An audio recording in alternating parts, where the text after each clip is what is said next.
Chers amis, bonsoir et bienvenue sur MCM Group. Ce soir, nous vous proposons encore un autre cours portant bien sûr toujours sur les nombres complexes. Titre, études algébriques. Maintenant, sous-titre, N3 conjugué et module d'un nombre complexe. Donc principalement, nous allons voir le conjugué d'un nombre complexe accompagné de ses propriétés, puis le module d'un nombre complexe et aussi ses propriétés. Chers amis, comme on l'a proposé tout à l'heure, nous allons voir d'abord le conjugué d'un nombre complexe. Donc, conjugué d'un nombre complexe. D'un nombre complexe. Permettez-moi d'abréger. Voilà. Alors, nous allons commencer d'abord par la définition. La définition. Définition. On appelle conjugué. On appelle conjugué du nombre complexe. Du nombre complexe. Z égale à A plus IB, virgule. Le nombre complexe noté Z bar tel que Z bar soit égal à A moins IB. Alors la définition, elle est très simple. Donc si nous considérons un nombre complexe Z égal à A plus IB, dans notre dernière leçon, on a déjà vu la définition. Donc en disant que tout nombre complexe peut s'écrire sous cette forme. Alors comment on définit tout simplement le conjugué de ce nombre complexe Z? Donc c'est le nombre complexe noté Z bar tel que Z bar soit égal à A moins IB. Alors c'est simple. Vous vous rappelez tout simplement que lorsque vous étiez dans les basses classes, donc lorsque vous aviez par exemple 2 racines carrées de 3 et comme dénominateur d'une fraction, on a souvent l'habitude de rendre rationnel le dénominateur de cette fraction. Autrement dit, chasser le radical au dénominateur de cette fraction. Donc à cette occasion, on vous a déjà dit tout simplement que le conjugué de 2 plus racine carrée de 3, c'est tout simplement 2 moins racine carrée de 3. Et chercher tout simplement réciproquement le conjugué aussi de 2 moins racine carrée de 3, c'est 2 plus racine carrée de 3. Alors c'est simple, on va donner quelques exemples. Donc exemple, voilà. Si nous avons tout simplement Z égale à 2 plus 3i, alors ça veut dire tout simplement que le conjugué de ce nombre complexe noté Z bar est égal tout simplement à 2 moins 3i. Alors vous allez faire le constat, c'est très simple, il suffit tout simplement de changer le signe de la partie imaginaire. Alors, on va donner aussi un second exemple, on va noter ici Z1, voilà, et Z2 est égal par exemple à 2 moins 5i. Alors, cela implique quoi? Que Z2 bar sera égal tout simplement à 2 plus 5i. Nous allons donner d'autres exemples. Je vais noter tout simplement Z4. Un exemple, nous avons Z4 est égal à 2. À rappeler que tout nombre réel est un nombre complexe.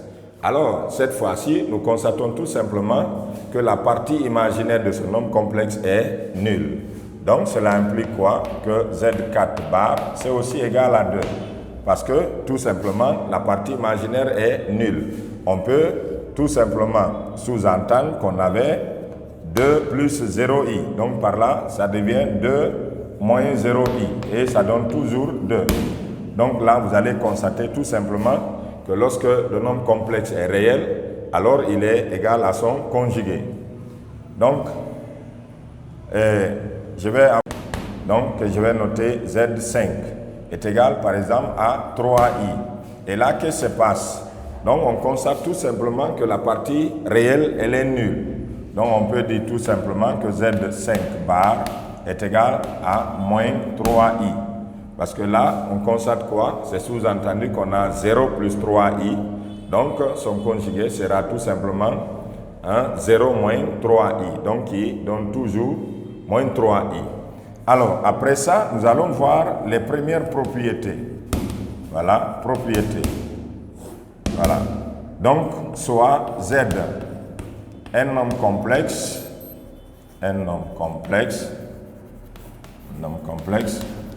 tel que Z soit égal à A plus IB. Nous avons les propriétés suivantes. La première propriété que je vais noter petit 1 est la suivante. Z double bar est égal tout simplement à Z. Ça, c'est la première propriété. La deuxième propriété, donc, on a tout simplement quoi? Z plus Z bar est égal à 2 réel de Z. À préciser que nous avons déjà vu cette notation dans la première leçon. Donc, ensuite, nous avons la troisième propriété qui est la suivante. Donc, Z moins Z bar est égal à DI im de Z. Et ensuite, nous avons la quatrième propriété qui est la suivante. Z fois Z bar est égal tout simplement à A au carré plus B au carré. Et deux arrivent qui disent ceci. Si donc Z est réel, autrement dit Z appartient à R, on a tout simplement quoi? On l'a constaté avec l'exemple précédent que le conjugué de Z est égal tout simplement à Z lui-même. Là, c'est lorsque le nombre complexe est réel. Et lorsque le nombre complexe est imaginaire, et nous avons l'habitude d'écrire Z appartient à IR, donc on a tout simplement quoi? On a tout simplement que Z bar est égal à moins Z. Avec quelle précision? Z différent de 0. Et pourquoi cela? Parce que tout simplement, lorsque le nombre complexe Z est égal à 0, cette condition, elle est aussi vérifiée. Mais il se trouve que dans ce cas, que le nombre complexe Z n'est pas imaginaire, mais plutôt il est réel. C'est une formule. Posons que Z égale à A plus IB. Donc, on a la première propriété que nous avons donnée, c'est quoi? C'est celle-là. Z double bar est égal à Z. C'est très facile. Alors, lorsque nous prenons Z égale à A plus IB, alors on peut tout simplement écrire ceci. Donc, Z bar est égal à A plus IB bar. Donc, c'est égal à, et donc je dis double bar, donc est égal à quoi? J'applique la première barre. Donc, lorsqu'on applique la première barre, ça veut dire quoi? Donc, on cherche le conjugué de A plus IB. Donc, ça devient A moins IB. Maintenant, il reste encore une seconde barre. Donc, qui indique quoi? Que nous devons encore prendre le conjugué. Et qu'est-ce qui se passe? Donc, lorsque nous prenons le conjugué de A moins IB, on obtiendra tout simplement donc A plus IB. Et à remarquer déjà que Z est égal à A plus IB. Donc, c'est égal à Z. Et on en déduit tout simplement que Z double bar est égal à Z. Alors, l'autre formule est la suivante. Nous avons aussi dit quoi? Que Z plus Z bar donc, est égal à 2 réel de Z. Alors, c'est simple. Nous avons déjà Z égale, donc on va poser Z égale à A plus IB. Et ensuite quoi? Nous allons prendre son conjugué. Z bar est égal à A moins IB. Alors, il suffit tout simplement d'additionner ces deux égalités membre à membre. Donc, on va avoir tout simplement Z plus Z bar, c'est-à-dire Z plus Z bar, c'est égal à quoi? Et là, on constate déjà que ici, on a plus IB et par là, on a moins IB. Donc, les deux s'annulent. Il va rester tout simplement 2A. Or, A est égal à réel de Z. C'est la notation que nous avons donnée. Donc, ça veut dire tout simplement que Z plus Z bar est égal à 2 réel de Z. Ensuite, nous avons Z moins Z bar est égal à 2I im de Z. Alors, cette fois-ci, à partir de là, si vous voulez, on peut tout simplement multiplier par moins 1 la deuxième égalité. Donc, on va avoir tout simplement Z, donc moins Z bar, Z moins Z bar, égale. Et comme nous multiplions ici par un signe moins, donc j'aurai plus A moins A. Les deux vont s'annuler. Et ensuite, j'aurai moins fois moins, ça fait plus. Donc, et IB plus IB va nous donner tout simplement 2IB. Or, B est égal à IM de Z. IM de Z. Alors, on peut écrire quoi? Que Z moins Z bar est égal à 2I. B étant IM de Z, maintenant multiplié par IM de Z. Qui suit est la suivante. C'est Z fois Z bar est égal à A au carré plus B au carré. Donc, posons tout simplement Z égale à A plus IB. Donc, ça veut dire quoi? Que Z bar est égal à A moins IB. Alors, on peut calculer Z fois Z bar. C'est égal à A plus IB, facteur de A moins IB. Alors, nous reconnaissons facilement une identité remarquable. Nous avons la forme A plus B, facteur de A moins B. Donc, nous savons déjà que A plus B, facteur de A moins B, est égal tout simplement à A au carré moins B au carré. Alors, on peut appliquer cette formule. Donc, on aura A au carré moins, mais notre B cette fois-ci, c'est IB. Donc, moins IB, le tout au carré. Alors, on aura quoi? C'est A au carré.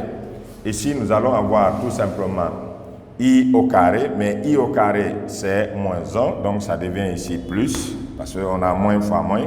Maintenant, plus B aussi au carré. Alors, on en déduit tout simplement que Z fois Z bar est égal à A au carré plus B au carré. Voilà.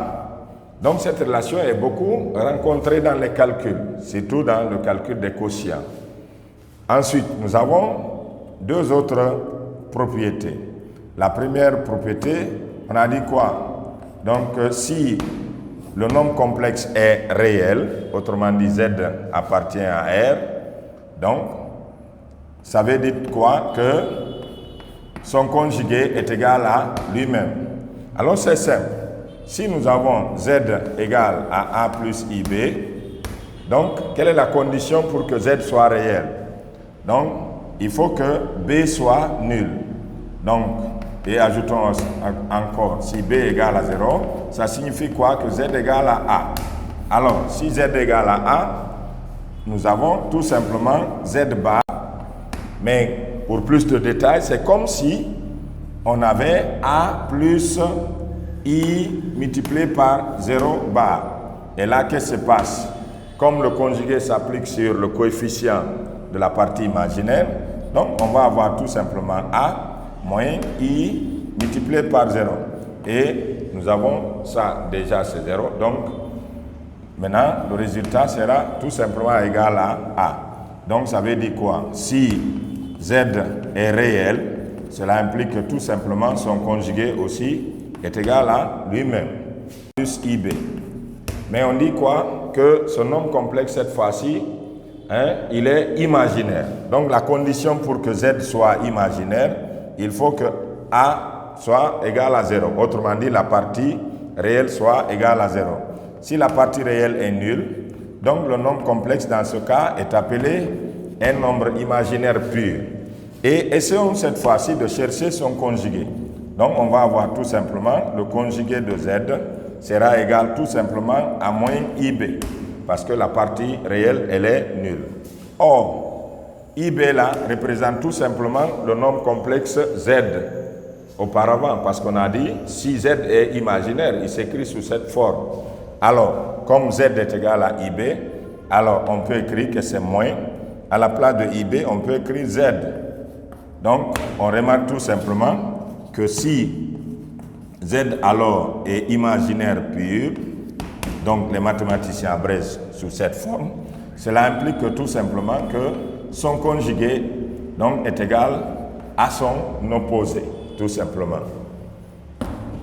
d'application de ces formules. Exemple, on va calculer par exemple quoi? 3 moins 5i, alors plus 3 plus 5i. Là, vous allez constater tout simplement que j'ai fait la somme donc des deux nombres complexes conjugués. Bon, il suffit tout simplement de remarquer que quoi? Que 3 moins i et 3 plus i sont des nombres complexes conjugués. Ou on pouvait encore écrire sous cette façon. 3 moins 5i plus 3 moins 5i bar. C'est la même chose. Alors on constate tout simplement qu'on a dans ce cas 3 moins 5i. C'est la même chose qu'on prenne ici ou par là. Donc plus 3 plus 5i. Alors qu'est-ce qu'on constate? On va constater tout simplement que les deux parties imaginaires là seront donc leur somme va donner 0. Donc il va rester tout simplement donc 3 plus 3. Donc on peut écrire que c'est 2 fois 3. À remarquer que 3 était tout simplement la partie réelle donc du nombre complexe 3 moins 5i. Voilà. Ensuite, je vais conserver le même exemple, mais cette fois-ci, on va prendre la différence. Donc, on a tout simplement 3 moins 5i moins 3 moins 5i bar. Donc, c'est égal tout simplement à quoi? À 3 moins 5i. Maintenant, moins, je vais tout simplement appliquer le conjugué. Donc, le conjugué de 3 moins 5i, c'est 3 plus 5i. Alors, donc, on peut maintenant chasser la parenthèse. On va avoir tout simplement 3 moins 5i. Donc, ensuite, moins fois plus, donc ça me donne moins. Donc, moins fois plus, ça me donne encore moins. Donc, ça fait moins 5i. Et on constate quoi? Que les deux parties réelles vont s'annuler. Donc, c'est égal, comme je l'ai dit tout à l'heure, les deux là vont s'annuler. Donc, on aura moins 5i moins 5i. J'aurai moins 2 fois 5i. Autrement dit, c'est tout simplement ici 2 fois moins 5 multiplié par i. À savoir quoi? Que c'est 2 fois la partie imaginaire. Voilà. Donc, le troisième exemple, on va prendre 3 moins 5i, facteur de 3 moins 5i conjugué. Alors, c'est égal à quoi? À 3 moins 5i, facteur, le conjugué de 3 moins 5i, c'est 3 plus 5i. Et là, on a déjà une identité remarquable. Donc, c'est la forme a moins b, facteur de a plus b. C'est égal à quoi? Donc, a au carré, donc c'est 3 au carré, moins 5i, le tout au carré. Alors, ça donne quoi? Donc, 3 au carré, donc ça me donne 9. Ici, je vais avoir 5 au carré, c'est 25. I au carré, c'est moins 1. Moins fois moins, ça devient plus. Donc, plus 25. Alors, c'est comme si nous avions tout simplement 3 au carré plus 5 au carré. Autrement dit, le produit d'un nombre complexe et de son conjugué donne tout simplement la somme des carrés des parties réelles et de la partie imaginaire.